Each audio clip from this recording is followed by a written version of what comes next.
അസ്സലാമു അലൈക്കും വറഹ്മത്തുള്ളാഹി തആല വബറകാതുഹു. സീനത്തിന് പ്രസവവേദന കൂടിയും കുറഞ്ഞും കൊണ്ട് നിൽക്കുന്നു.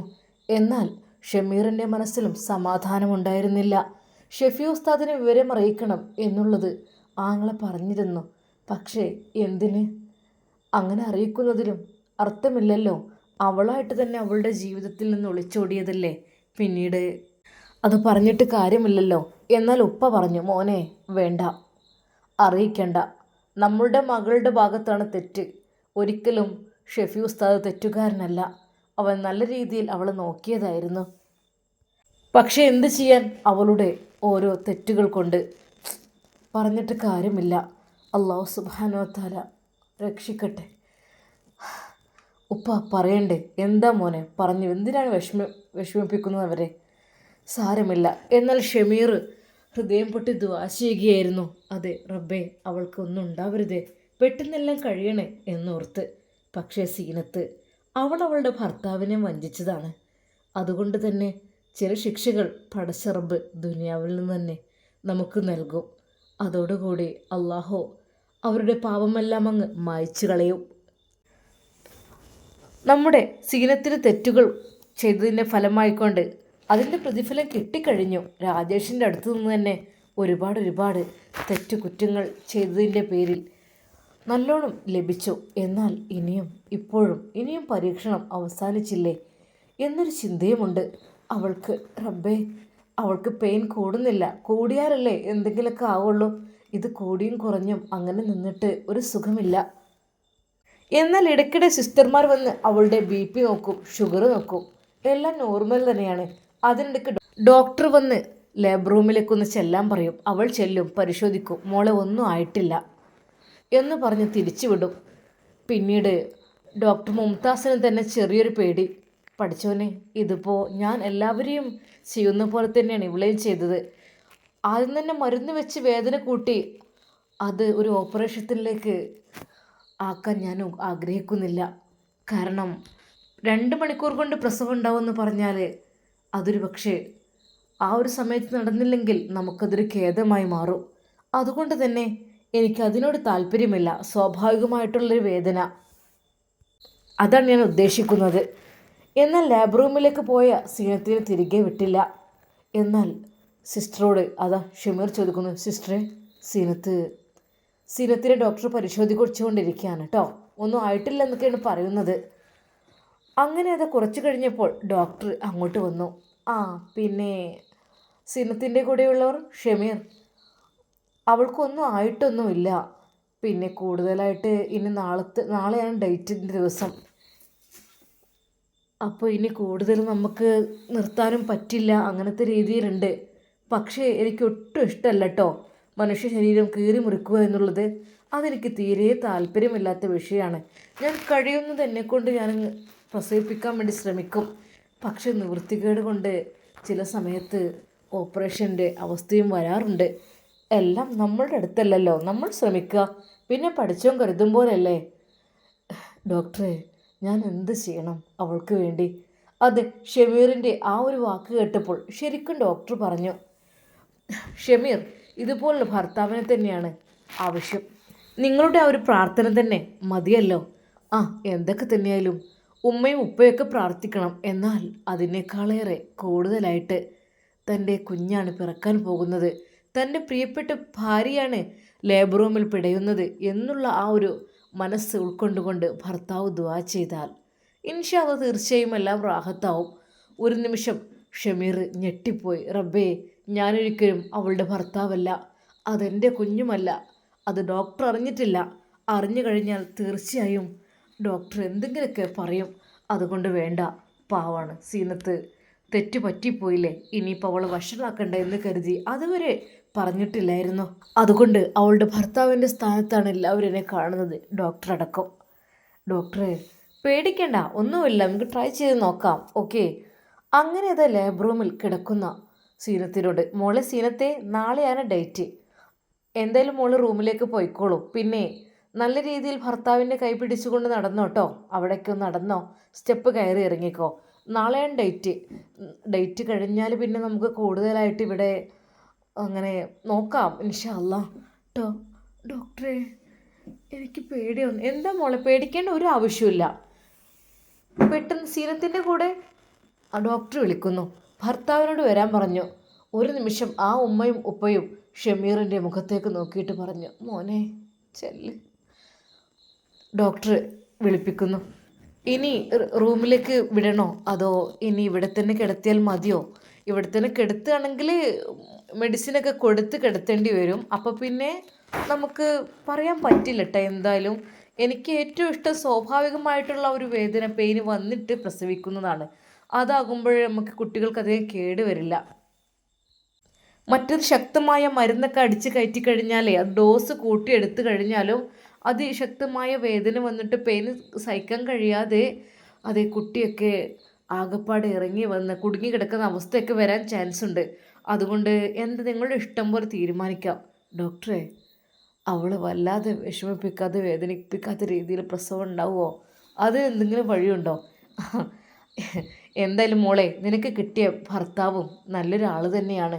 ഒരു നിമിഷം അവളും ഒന്ന് ഞെട്ടിപ്പോയി. റബ്ബേ പഠിച്ചോനെ. അവൾ ഷെഫി ഉസ്താദിനെ ഓർത്തു. എൻ്റെ ഉസ്താദ്, അങ്ങ് പറഞ്ഞൊന്നും ഞാൻ കേട്ടില്ല. അതെ, എന്നോട് ക്ഷമിക്കണം ഉസ്താദേ. അപ്പോഴും ആ റൂമിൽ നിന്ന് അവൾ അതായിരുന്നു പറഞ്ഞുകൊണ്ടിരുന്നത്. എന്നാൽ ഷമീർ പറഞ്ഞു, അവൾ പോന്നോട്ടെ, എന്തായാലും നാളെ നമുക്ക് നോക്കാം.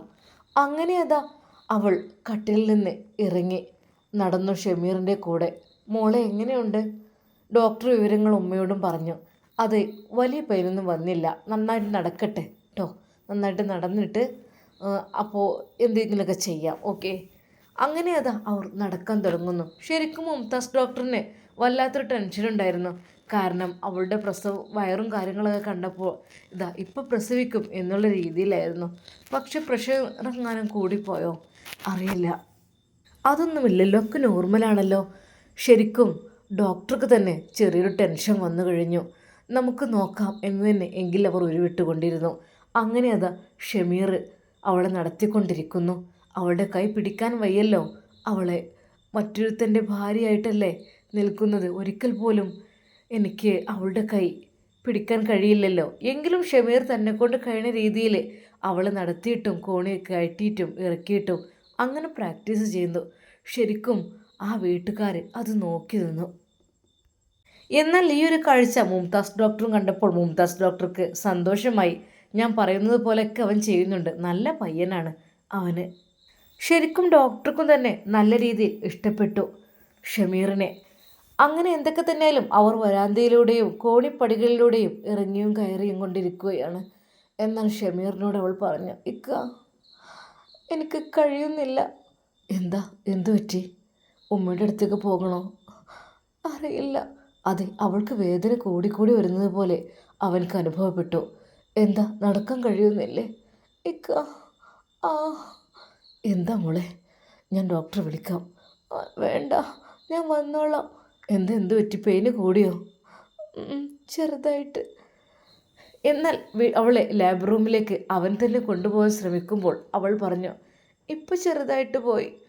അതങ്ങനെ തന്നെയല്ല മോളെ, കുറച്ച് നടന്നും ഒക്കെ ആകുമ്പോൾ ശരിയാവും. നീ വിഷമിക്കല്ലേ ഇങ്ങനെ കേട്ടോ. അവൾക്ക് വേദന കൂടി വരുന്നത് കണ്ട് ഷമീർ നേരെ അതാ സിസ്റ്ററുടെ റൂമിൽ എത്തി. സിസ്റ്ററെ, അവൾക്ക് പെയിന് കൂടുന്നുണ്ട്. ആയിട്ടൊന്നും ഉണ്ടാവില്ല. നേരത്തെ ഞങ്ങൾ നോക്കിയപ്പോൾ തീരെ ആയിട്ടില്ല. ഇനിയും എത്രയുണ്ട്? ഒരു കുഞ്ഞിനും കൊണ്ട് പോരണ്ടേ? വികസനം ഉണ്ടാവുന്നില്ല. അങ്ങനെ പലർക്കും ഒരു ധാരണ ഉണ്ട്, ഹോസ്പിറ്റലിലേക്ക് കണ്ട് കയറി വന്ന് അപ്പം കണ്ട് പ്രസവം കഴിയുന്നില്ല. ഒന്നാമത്തെ കാണുമ്പോഴേ പലതും പല ടൈപ്സ് ആയിരിക്കും, നല്ല ലാഗ് ഉണ്ടാവും ചിലപ്പോൾ. എന്നാൽ ശരിക്കും അതാ അവൾക്ക് പ്രസവവേദന തുടങ്ങിക്കഴിഞ്ഞു. അവൾക്ക് വലിയ വലിയ വേദനകൾ വരുമ്പോൾ അവളതാ ഷമീറിൻ്റെ കൈകളിൽ പിടിച്ച് തൂങ്ങിക്കൊണ്ടിരുന്നു. മോളെ വാ, നമുക്ക് ലാബ് റൂമിലേക്ക് പോകാം. ഉമ്മ ഉപ്പ, അവൾക്ക് കുറച്ച് കൂടുതലായിട്ട് വേദനയുണ്ട്. ആണോ മോനെ? ഏതായാലും വീൽ ചെയർ എടുക്കാം. വേണ്ട, ഞാൻ എഴുന്നേറ്റോളാം. അവൾ ഓരോ വേദന കഴിയുമ്പോഴും അവിടേക്ക് കുറച്ച് നടന്നു. വീണ്ടും വലിയ വലിയ വേദനകൾ വന്നുകൊണ്ടിരുന്നു. ആ ഉമ്മയുടെയും ഉപ്പയുടെയും കണ്ണുകൾ നിറഞ്ഞൊഴുകി. റബ്ബേ. എന്നാൽ ഷമീർ അല്പം കരുത്തോടെ തന്നെ അവളെ പരിചരിച്ചു തുടങ്ങി. ഡോക്ടർ വന്നു.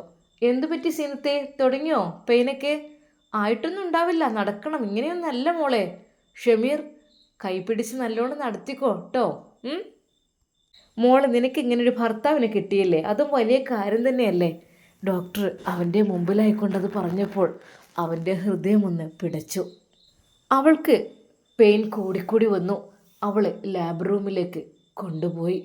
എന്നാൽ സമാധാനമില്ലാതെ അങ്ങോട്ടും ഇങ്ങോട്ടും നടക്കുന്ന ഷമീർ, അല്ലാഹുവേ റബ്ബേ. ഇടയ്ക്കിടെ അവൻ സിസ്റ്ററോട് ചോദിക്കും, സീനത്തിന് വെള്ളമോ ചായ എന്തെങ്കിലും വേണമെങ്കിൽ. ഒന്നും വേണ്ട, ഇപ്പോൾ വെള്ളം കുടിച്ചിട്ടുണ്ട്. ഓ, അവൻ്റെ മനസ്സിൽ ആദ്യം കൂടിക്കൂടി വന്ന്, റബ്ബേ എന്തായിരിക്കും സംഭവിക്കുക, എനിക്കറിയില്ല. ലാബ് റൂമിൽ ആ പ്രസവത്തിൻ്റെ ബെഡിൽ കിടന്നുകൊണ്ട് അവളതാ കരഞ്ഞുകൊണ്ടിരിക്കുന്നു. അവൾക്ക് സഹിക്കാൻ പറ്റാത്ത വലിയ വലിയ വേദനകൾ വന്നുകൊണ്ടിരിക്കുന്നു. എന്നാൽ തൊട്ടടുത്തതായിട്ട് തന്നെ നമ്മുടെ മുംതാസ് ഡോക്ടർ പറഞ്ഞു, മോളെ സാരമില്ല, അങ്ങനെ തന്നെയല്ലേ, നമുക്കൊരു കുഞ്ഞിക്കാല് കാണല്ലേ, നമുക്കൊരു കുഞ്ഞ് വരികയല്ലേ, കുഞ്ഞിൻ്റെ ഉപ്പ പുറത്ത് കാത്തു നിൽക്കുന്നുണ്ട്, വേഗം കുഞ്ഞ് വന്നിട്ട് നമുക്ക് കൊടുക്കണ്ടേ. അത് കേൾക്കുമ്പോൾ അവൾക്ക് അല്പം ആശ്വാസം. എങ്കിലും അവൾക്ക് വേദന സഹിക്കാൻ കഴിയാത്ത രീതിയിൽ തളർന്നു പോകുന്ന അവസ്ഥയാണ്. മോളെ തളരാൻ പാടില്ല. സീനത്തിൻ്റെ കൂടെ കുറച്ച് വെള്ളം കൊടുക്കൂട്ടോ. അപ്പോഴേക്കും സംസം വെള്ളം ഉമ്മ കൊടുത്തയച്ചു. ഇത് മോളെ, ഇത് കുടിച്ചേക്ക്, ബിസ്മില്ലാഹിർ റഹ്മാനിർ റഹീം. മോളെ വിഷമിക്കണ്ട കേട്ടോ. അങ്ങനെ തന്നെ അവൾക്ക് പെയിന് നന്നായിട്ട് വന്നുകൊണ്ടിരുന്നു. അവൾ ഓർത്തു ഷെഫി ഉസ്താദിനെ. അപ്പോഴും എൻ്റെ ഉസ്താദെ, അവൾ കരഞ്ഞുകൊണ്ട് വിളിച്ചു, എൻ്റെ ഉസ്താദെ, എൻ്റെ ഷെഫി ഉസ്താദെ. അതെ, അവൾക്ക് ആ സമയത്ത് തൻ്റെ പ്രിയപ്പെട്ട കുഞ്ഞിൻ്റെ ഉപ്പയെയാണ് ഓർമ്മ വന്നത്. താൻ ധിക്കരിച്ച് കടന്നു പോയ നിമിഷങ്ങളെല്ലാം അവൾ ആ സമയത്ത് ഓർത്തു. ഇല്ല, ഒന്നിനും കഴിയുന്നില്ല. അതെ, സ്വന്തം പ്രിയപ്പെട്ട ഭർത്താവ് ഒന്ന് അരികിലുണ്ടായിരുന്നെങ്കിൽ എന്നവൾ കൊതിച്ചു പോയി. എൻ്റെ ഉസ്താദെ, എൻ്റെ ഷെഫി ഉസ്താദെ. അവൾ വിളിച്ച് കരയാൻ തുടങ്ങി. എന്താ മോളെ ഇങ്ങനെയൊക്കെ പറയുന്നത്? വേഗം ചെല്ലേ, ഞാൻ പറയുന്ന സമയത്ത് പറയുന്ന പോലൊക്കെ ചെയ്യാനാട്ടോ. അവൾ വല്ലാതെ അങ്ങ് വിഷമിച്ചു. റബ്ബേ, എന്താ ഞാൻ ചെയ്യാ? ഡോക്ടറെ, എന്നെ രക്ഷിക്കണം. എന്താ മോളെ, അങ്ങനെ തന്നെയല്ലേ പ്രസവം എന്നൊക്കെ പറഞ്ഞാൽ. എന്നാലും മോൾക്ക് നല്ലൊരു ഫാമിലിയെ കിട്ടിയല്ലേ, അത് തന്നെ വലിയൊരു ഭാഗ്യം തന്നെയല്ലേ. നിനക്ക് വേണ്ടി ഉള്ളിലേക്ക് പ്രാർത്ഥിക്കുന്ന ഭർത്താവ് ലാബ് റൂമിൻ്റെ വാതിൽക്കൽ പൊട്ടിക്കരഞ്ഞുകൊണ്ടിരിക്കുകയാണ്. എന്നാൽ മുംതാസ് ഡോക്ടർ അവൾ നന്നായി പരിശോധിച്ചു. കുട്ടിയുടെ കിടപ്പൊക്കെ ഓക്കെ തന്നെയാണ്, പക്ഷേ എന്തോ ഒരു കംപ്ലൈൻറ്റ്. നല്ല രീതിയിൽ പരിശോധിച്ചു, കുഴപ്പമൊന്നും കാണുന്നില്ല. പിന്നെ ഇപ്പോൾ ഒരു നിമിഷം അവൾ ഡോക്ടർ ഭയന്നു. പഠിച്ചോനെ, കുഞ്ഞിൻ്റെ ഹാർട്ട് ബീറ്റ് അത്. അവൾ പറഞ്ഞു, ഡോക്ടറെ എൻ്റെ കുഞ്ഞിന് അനക്കമില്ല, എൻ്റെ കുഞ്ഞിന് അനക്കമില്ലാത്ത പോലെ. ഡോക്ടറെ, എൻ്റെ കുഞ്ഞ് അനങ്ങുന്നില്ല. മോളെ, ഈ സമയത്ത് കുഞ്ഞ് അനങ്ങാത്ത എങ്ങനെ കാണാനാ, എങ്ങനെ അറിയാനാ? അത്രയ്ക്ക് വേദന സഹിച്ച് നിൽക്കല്ലേ. അല്ല ഡോക്ടറെ, എൻ്റെ കുഞ്ഞ് അനങ്ങുന്നില്ല. ഡോക്ടറെ, മോളെ ഡേറ്റ് ആയിട്ടൊന്നുമില്ല, ഡേറ്റ് നാളെയല്ലേ, പിന്നെ ഇപ്പം എന്താ എത്ര ടെൻഷന്? ആ പ്രശ്നമൊന്നും ഉണ്ടാവില്ല.